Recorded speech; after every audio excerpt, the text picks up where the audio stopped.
Ladies and gentlemen, what is going on, everybody? This is Joseph Conlon coming to you with your NXT review on Wednesday, August 19th, 2020. And tonight was the go-home show before NXT TakeOver 30, which is 3 days away. And tonight, I actually thought NXT was a pretty decent show for what it was, but with the main event at the end, that's literally going to be the only thing people are talking about, and it's not in a good way. It's going to be in a negative way as well. For a second week in a row, we got a bad ending on NXT, but man, we still got a lot to talk about in this NXT review tonight. I'm not alone here on the channel. This is the first of 3 videos where I'll have guests on the channel. Ladies and gentlemen, joining me tonight, he calls himself Gamer's Goon, aka Austin. What's going on, Game? What's going on, Austin? What's going on, Justin? How are you today? I'm doing alright. How are you? Pretty good. The show was good tonight, and as you said, it's kind of a newsworthy night. Not for the right reasons, but it'll be fun to talk about. Yeah, absolutely. But so what'd you think of the show overall before we dive into the show, like segment by segment, match by match? Up and down, the show was really good. In terms of the matches, I thought the matches delivered tonight. Like I said, it was newsworthy. I'm sure we're going to get into it a little bit later, but it was a good show for the most part. Yeah, absolutely. And it kind of feels weird because I haven't watched NXT live on a Wednesday night since September, so watching NXT live tonight over AEW, because AEW wasn't even on tonight, it felt really weird to me. I don't know if you felt the same thing, but it felt really weird tonight. Yeah, I'm used to watching it back on you. A little weird getting back to it the same night that it's actually live. So it was a different experience than what we're used to with AEW. That's for sure. Yep.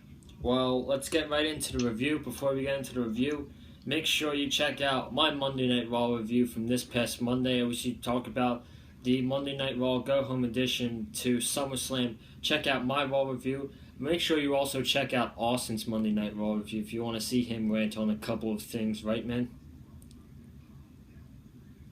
Yeah, Raw was an underwhelming show to say the least. So yeah, we had a lot of fun tearing that apart.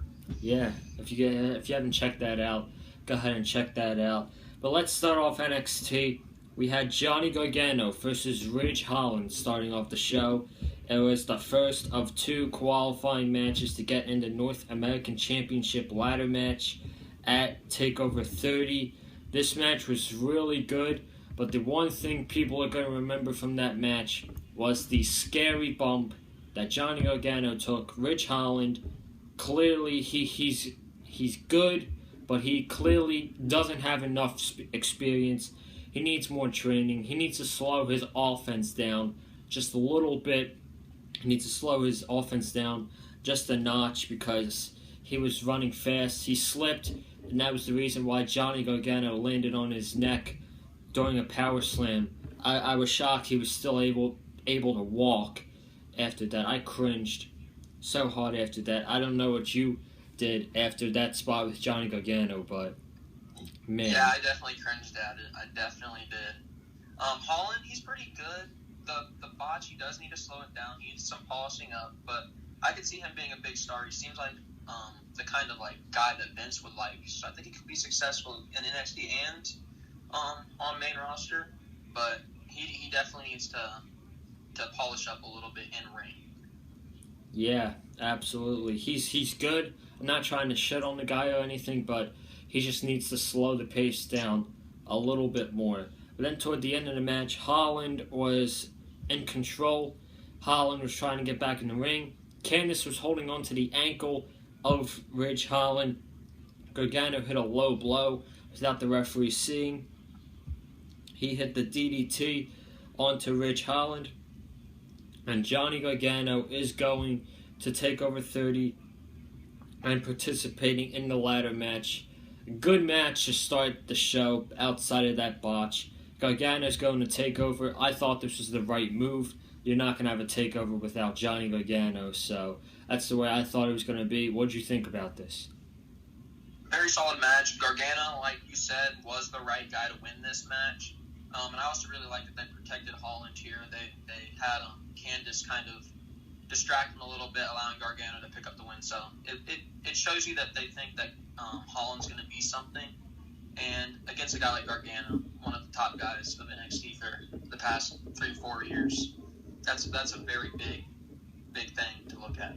Yeah, absolutely. I would like to see Ridge Holland more on NXT, get trained a little bit more, but I would like to see him against guys like Dexter Lumis, Bronson Reed, Damian Priest. Those could be really fun matches, in my opinion. So, yeah, him against some of those bigger guys would be very interesting. Yep, absolutely. So that was the first match. Good stuff to start NXT. We then got into Dakota Kai versus Jessie Kamea. I think that's how you say it. This match was 6 minutes. Nothing too special. Dakota Kai won at the end. In my opinion, she should have squashed Jessie. This match went about 7 minutes. This match should have went at least 90 seconds. Make Dakota have a statement going into Io Shirai TakeOver. That's my thought, and I know you said the same thing on Twitter, so that's why I brung it up. Yeah, Kamea definitely got way too much offense in. Kai should have went in. She should have easily just sweeped Kamea very easily, most 2-3 minutes. I think it kind of halted Kai's momentum going into TakeOver, because if you're struggling against Jessie Kamea, what's that going to tell you against Io Shirai? Exactly. That's a good point. This doesn't feel right. Yeah, that's a good point right there. If she's struggling against Jessie Kamea, who's really a nobody, how's she going to hold up against Io Shirai? So you got a great point there. But then she got on the microphone and she said, Io is focusing on Dakota's past, but Dakota is only focusing on the future. Her future is the NXT Women's Championship, and this Saturday, Io doesn't expect it, but Dakota said she will become the new NXT Women's Champion. Io Shirai's music then hit. She ran down the ring. They were brawling in the ring. They were outside the ring. They were near the big NXT logo on the left. Then out from the curtains came running Raquel Gonzalez. This did not surprise me. I knew we were going to see Raquel Gonzalez sooner rather than later. She gives Io a big boot. Then Dakota has Raquel do her dirty work for her, and they are left standing 3 days before TakeOver. So thoughts on the brawl between Kai and Shirai 3 days before their Women's Championship match at TakeOver? I'm looking forward to Kai and Io. The brawl, it kind of helped hype it up a little bit. Obviously, Gonzalez was really the one that Io was struggling to get down, because Gonzalez ended up hitting the powerbomb onto Io. So the match on Saturday will be good. I'm just interested to see what Kai and Io can do without Gonzalez involved.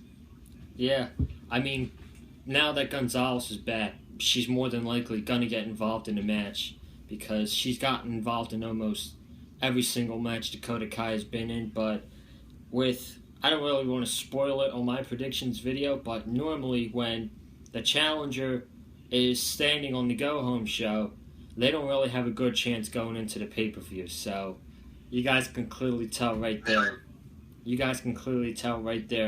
What I think is going to happen at TakeOver. But this match should be great. I'm looking forward to it. And these are two of the best women NXT has to offer. 6-man tag. We got Breezango, Fandango, and Tyler Breeze teaming up with Isaiah Swerve Scott versus Legado del Fantasma, Santos Escobar, the NXT Cruiserweight Champion, Raul Mendoza, and Joaquin Wilde. Now, before we talk about this 6-man tag, which I thought was really good, I voiced my opinion on Legado del Fantasma on Twitter. I love this stable. I think Santos Escobar is an absolute stud. He's making the Cruiserweight Championship kind of mean something. He's getting over as a heel. He speaks good English as kind of he's kind of like Andrade, but Andrade really doesn't speak good English. Escobar speaks really good English. He's a great wrestler, and I'm loving the group, and it's giving something for Raul Mendoza and Joaquin Wilde to do together as a tag team of Legado del Fantasma. They're doing great things, and we're in the new future of NXT when we got superstars like Dexter Lumis, Karrion Kross, Bronson Reed, Cameron Grimes, Timothy Thatcher, and you can add Santos Escobar on that list as well. He is definitely a part of the future in NXT. What do you think of this faction of Legado del Fantasma? I like it. I said it on Twitter. To me, Santos Escobar is Andrade 2.0. Andrade, as you know, once he had Vega, he started going off on that good run on NXT where he became the NXT champion. I think that it could be a very similar situation here with Santos Escobar. Having Wilde and Mendoza behind him is also really good, gives them something to do. They're both not bad in the ring. They can easily have some very good matches. Escobar, I think, next year, maybe year and a half, we might be talking about NXT champion Santos Escobar. Yeah, absolutely. He's the Cruiserweight champion now, but in my opinion, he's much better than the Cruiserweight championship. And once he loses that Cruiserweight championship, which I don't know, they don't really have a lot of cruiserweights. He could drop that title to Swerve Scott, but once he drops that title, I see him moving up to the North American Championship picture. He's too good not to be in that mid card, upper card type deal in NXT. But for this 6-man tag, this was pretty chaotic start the match. The referee couldn't get it situated well. Then we got it situated in commercial. We started off with Breeze and Raul Mendoza, and then Fandango got in. Legado del Fantasma was taking control of Fandango for a couple minutes. Then Swerve got the hot tag. He was going at it with Mendoza, Joaquin Wilde, and Santos Escobar. And then Mendoza accidentally dropkicked Escobar, which Swerve bumped into Tyler Breeze. And I believe Swerve hit his finisher on Escobar, but the referee was like, "You're not legal. You're not supposed to be in this match." So Swerve had this match won. So Tyler Breeze got in. He's going at it with Legado del Fantasma. Escobar bounces Breeze off the ropes, hits a Phantom Driver, and Legado del Fantasma win this 6-man tag. So Swerve had this match won, and they didn't announce it tonight, which I was pretty disappointed by. But, I mean, Swerve and Santos Escobar, if they could announce it a few days before TakeOver, I would greatly appreciate that, because that match deserves to be on TakeOver. Yes, it does. It was a really good match. When Swerve did hit his finisher, he did have the match won, so I think that is definitely going to play in part to Swerve getting his title shot against Santos Escobar, whether that be on TakeOver, but I could also see them doing it next week on NXT, and I hope that's not the route they go with. He definitely needs to be on TakeOver with Santos Escobar. Yeah, I mean, if that match is on TakeOver, on the main card, that has potential to be the match of the night, in my opinion. And the same thing I said about Santos Escobar and him moving up to North America Championship and all that stuff, NXT Championship. You said the same thing about Isaiah Scott on Twitter, that he should be higher than the Cruiserweight Championship. And I gotta agree with you on that. Both guys really talented, you know? They should. I'm not saying the Cruiserweight title's the lowest tier, but they definitely deserve to be in the upper tier of that. Yeah, absolutely. So, really good 6-man tag with Legado del Fantasma getting the victory. We got a face-to-face confrontation with Adam Cole and Pat McAfee. And besides the main event, this was probably the biggest thing on the show. We got face-to-face. We got a Pat McAfee coming out with former NFL football players. And I don't know if you pointed this out, but I didn't tweet it. I saw Darius Butler and AJ Hawk accompanying Pat McAfee. I don't know if you realize that or not. I didn't pay attention to who he came out with. Oh, well, I did not recognize any of them. Yep. Well, they were out there with Pat McAfee. Cole was like, "Get in the ring, Pat, or don't be a coward." Pat got in the ring.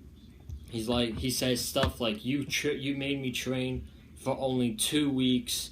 You went on a rant on how you were held down for me to punt kick you in the face." Here's the thing, Adam Cole, though. He just took advantage. He booted him in the face, and that's the way Pat McAfee is going to beat Adam Cole, he said, at TakeOver. Then Adam Cole got up in Pat's face at the end of this promo. He said, "Saturday at TakeOver 30, I'm going to make you my bitch." And that was the way the promo ended. I don't remember everything from the Pat McAfee promo, but he plays a great dick heel, in my opinion. He's really... I did not expect in 2020 to get a babyface Adam Cole versus a heel Pat McAfee. I don't know about you, but I did not expect that in 2020. The feud's been going really well. I don't know how good the match is going to be because of McAfee's lack of in-ring experience, but they built this feud up perfectly. They started it obviously online, and well, Pat McAfee's the perfect kind of character that they need. And then Cole, obviously, I think Cole can do anything great. I mean, look at everything he's done in NXT. He's just a star. Yeah, he's got star written all over him. Pat McAfee, like we said, plays a really good heel. He actually got heel heat.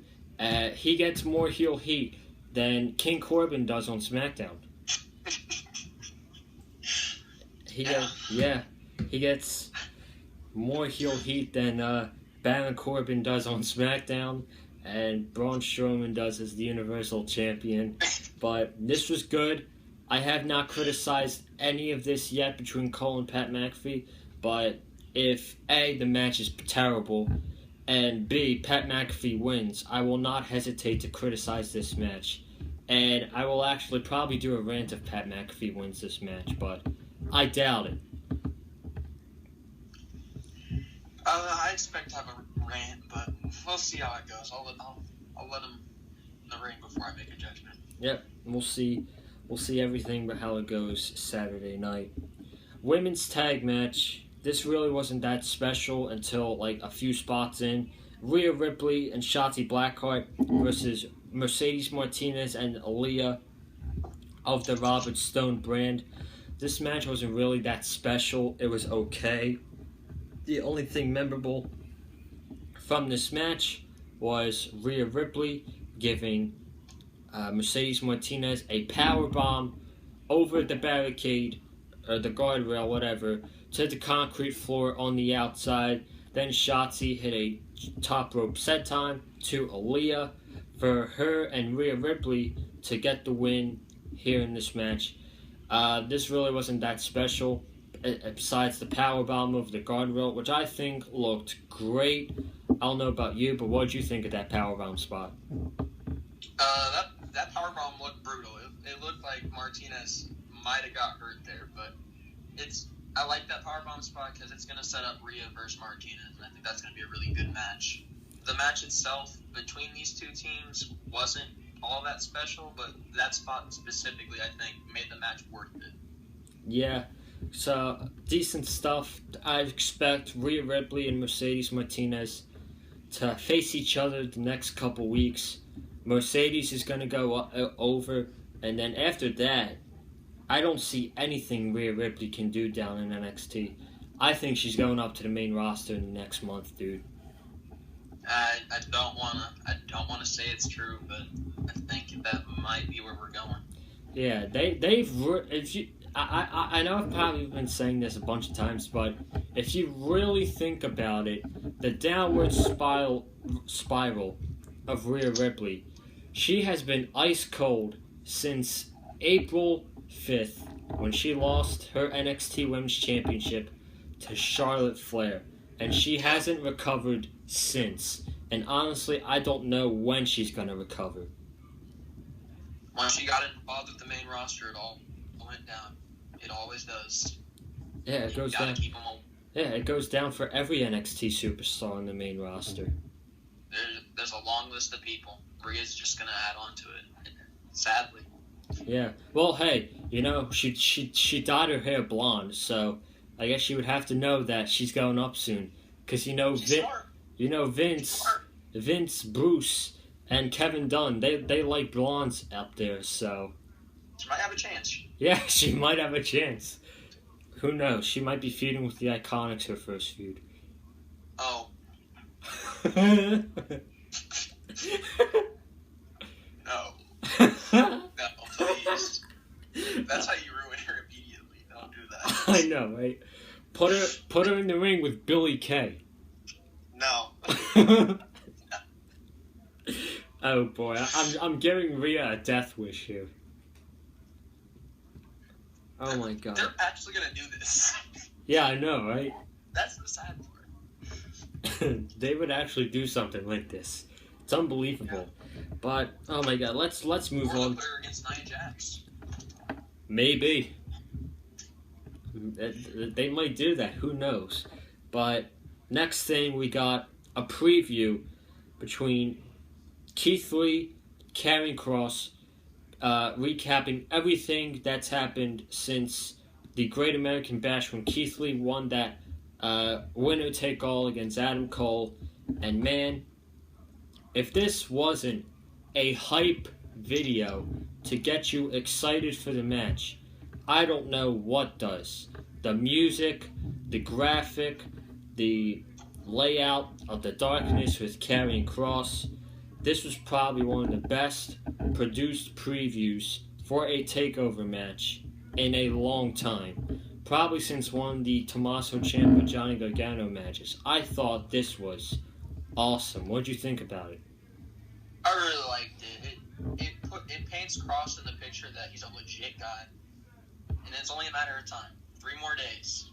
3 more days and you're going to see a new NXT champion.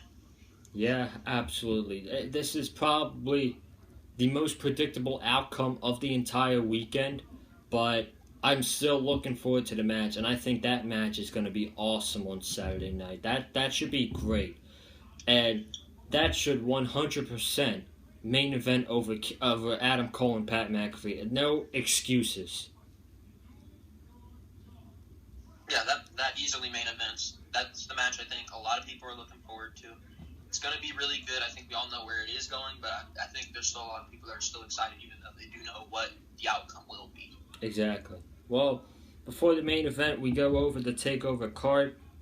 No special announcements for the TakeOver card except one match that'll be happening on the pre-show, which is a number one contender triple threat match between Legado del Fantasmas, Raul Mendoza and Joaquin Wilde, Breezango, and Oni Lorcan, and Danny Burch. So that's on the pre-show on Saturday night. So we'll see who becomes the number one contenders for the tag team titles. Main event. Oh my goodness. The main event. The Velveteen Dream and Finn Balor. First of all, I did not even know what the Velveteen Dream came out wearing. I legit thought he was going to wear that red shirt throughout the entire match. It seems like he took it off during the commercial. And they gave this match some time. This match went over 20 minutes. The in-ring action was good. Cameron Grimes came out halfway through. He claimed the North American Championship, holding it the entire time. And that was the second commercial break that they went into. Now I want to stop right there because the match going into that second commercial break was pretty good between Balor and Dream. But I want to talk about Cameron Grimes for a little bit. And I know I bring this up mostly every time he's on television. But listen, Cameron Grimes, the man is a great worker. He puts on great matches. I can't stand the character. His character, dude, his character will not get over on the main roster with Vince McMahon. He will get buried on the main roster, I'm telling you. His character's one that only will work in NXT. Oh my god. I like it. I like it because he's like a little cocky punk, but that's just not Vince's kind of guy. Yeah, once Vince McMahon takes a look at him and listens to him speak, Cameron Grimes says he's going to take the North America Championship to the moon. He will get buried to the moon on the main roster. Yeah. No doubt. I mean, he's in the 24/7 title picture if he's on main roster. Yeah, absolutely. I really don't see him getting over on the main roster. And I'm not trying to be funny. I'm being serious when I say that. He's a great worker. Vince McMahon doesn't care if you're a great worker. Just look at Cedric Alexander, Ricochet, Mustafa Ali. Oh my god, yeah. Dude, Ali's got a hashtag going. Naomi had a hashtag going if Naomi deserves better. Now there's a hashtag of Mustafa Ali deserves better. They're just not going to change. They don't care. They really don't care. And I may bring this up now since we're talking about it. This goes back to what Eric Bischoff said on his podcast. This is why AEW puts on great content every single week, because he knows firsthand that the people working there, they care. And that's the difference. That's really a big difference between WWE and AEW, is one company cares, the other one doesn't give a shit. But after the second break, we get the in-ring action, good in-ring action. Velveteen Dream hits a Dream Valley driver on the Balor. Balor hits a double drop kick. He hits a sling blade. Then he goes up on the ladder with Cameron Grimes, and he goes down to get the Velveteen Dream. Out comes Johnny Gargano. He pushes Grimes into the ring. Grimes drops the North American title. Gargano's looking at the North American title like he's going to win the title on Saturday night. Out comes Bronson Reed. He attacks Gargano. Gargano runs to the ring, actually, and he bumps right into Damian Priest. So he's trapped between Priest and Bronson Reed. Priest headbutts Gargano. He's got hold of the North American Championship. And then he clotheslines Bronson Reed over the top. Him and Bronson Reed, they both go over the top. And then I believe Balor hits a shotgun dropkick. Tim Thatcher comes out. He attacks Balor. Velveteen Dream goes to the top. He hits the Purple Rainmaker, and the Velveteen Dream defeats Finn Balor and will go to NXT TakeOver to compete in the Fatal 5-Way ladder match. Wow, I just said a lot there. Now, we all know that the outcome was terrible. There was one way in and one way out of this match. And it was Finn Balor going to TakeOver and being in the ladder match. Now, not even the outcome. I thought this match was so overbooked. It was ridiculous. I couldn't even focus on the in-ring action for the last 10 minutes. This was ridiculous, dude. I don't know about you, but I thought this main event, at least the final 10 minutes, was so overbooked. It was. At the beginning, the match was good, but once Grimes came out and then we started seeing, it just felt weird. It just felt like there's too much going on to pay attention. And then the outcome happened, and that was a ballsy move by them. That was very ballsy. And Velveteen Dream going to TakeOver. Now people might not even watch TakeOver because they don't want to see the Velveteen Dream. They booked themselves into a corner. That was a very poor decision. Yeah, I mean, if they want to do the Balor Tim Thatcher thing, cool. That's a great match. But you can have Thatcher cost Balor the North American title at TakeOver. You didn't have to have him cost him this match and the Velveteen Dream win this match and now you got people hating on TakeOver and hating on NXT, and Velveteen Dream's getting the wrong heat. He doesn't feel the same anymore. It's sad. It's really sad. Velveteen Dream does not feel the same anymore. He's not a heel. He's getting go away heat, and not the heat you want. He's just, I don't even know what to say. They're just, I don't know why they do that. They really put themselves in a corner. Yeah. Well, now you get to see. We saw him on Wednesday night. Now you get to see him on Saturday night as well, competing in the ladder match with Gargano, Bronson Reed, Cameron Grimes, and Damian Priest. And that was your NXT. That was your chaotic main event that we just went over. And that was your NXT. So I thought this was a decent show going into TakeOver. But, I mean, the main event's going to be the only thing that people are talking about. And the Velveteen Dream winning is going to be the only thing that people are talking about. And it sucks, you know? It sucks. Yeah, they booked themselves in the corner. That goes back to the whole not caring thing. NXT did not care tonight. They didn't do the right thing.